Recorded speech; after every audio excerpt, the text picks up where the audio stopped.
Stel jou voor, dis 'n gewone dinsdagmiddag in 'n park, kom ons sê, sommer in Surrey iewers. Jy sit op 'n bankie met jou koffie in die hand. Jou e-posse dwaal nog in jou kop rond. Jou to-do-lysie druk soos 'n stywe skoen.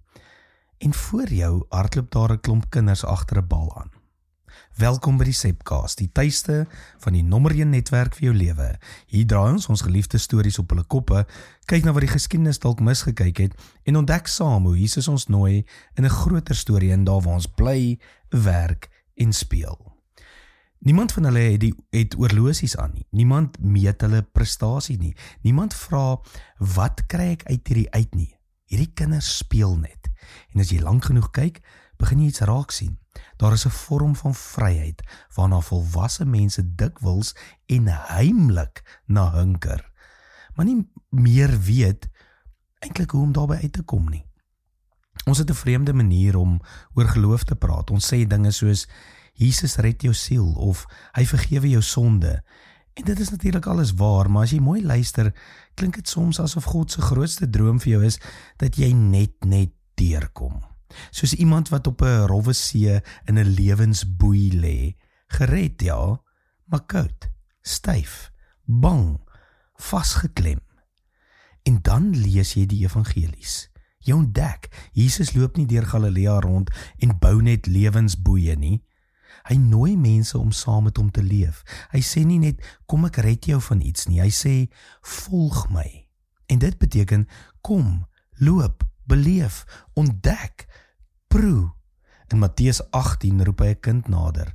Nie 'n professor nie, nie 'n fariseer nie, nie 'n raadslid nie, 'n kind. En hy sê, as julle nie verander en soos kinders word nie, sal julle nie in die koninkryk van die hemele ingaan nie.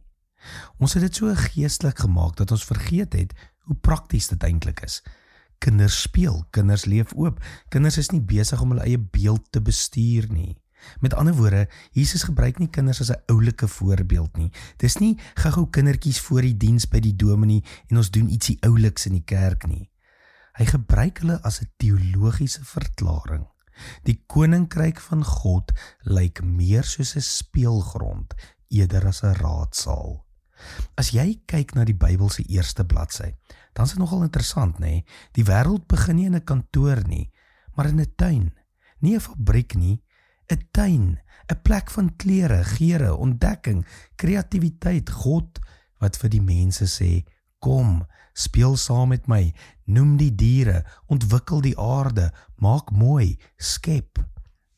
Dit is teologie van speel, nie oppervlakkige vermaak nie, maar die diepe wete, ek is veilig genoeg om nie net te oorleef nie, maar om te waag, te droom, te speel.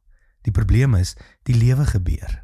Rekeninge, dienskontrakte, siekte, egskeiding, verraad.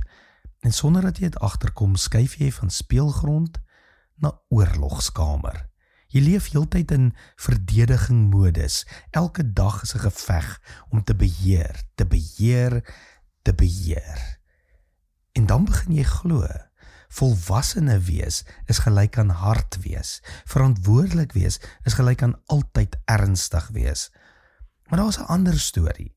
Navorsers en natuurlik my liewe vrou uit die aard van haar opleiding, praat baie oor hoe spel by kinders en volwassenes jou brein se kreatiwiteit oopmaak, jou senuweestelsel kalmeer, jou verhoudings verdiep. Dit is asof die liggaam self vir ons skree, jy is nie net gemaak om te werk nie, jy is gemaak om te leef. En Jesus staan daar met 'n kind langs hom en sê basies dieselfde. As julle nie verander en soos kinders word nie. Die vraag is nie, glo jy genoeg nie? Die vraag is dalk, is jou geloof nog lig genoeg om te kan speel? Nou hier by SA Gemeente is ons die nommer 1 netwerk vir jou lewe. Ons glo dat kerk nie net 'n plek is waar jy inligting oor God kry nie. Dit is 'n netwerk van mense waar jy leer leef. Saam met God, saam met ander, in die gewone ruimtes van jou week.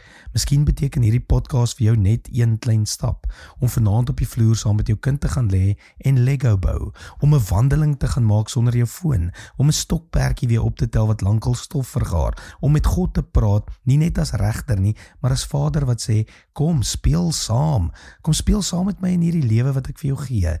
Dit is die teologie van speel, 'n God wat jou nie net uittrek uit die water uit nie, maar jou op die strand sit, in die son, met sand tussen jou tone en fluister, ek het jou nie net gered nie, ek het jou gemaak om voluit te leef.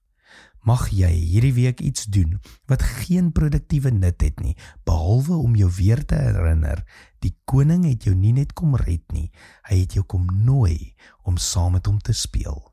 Tot môre, mooi loop.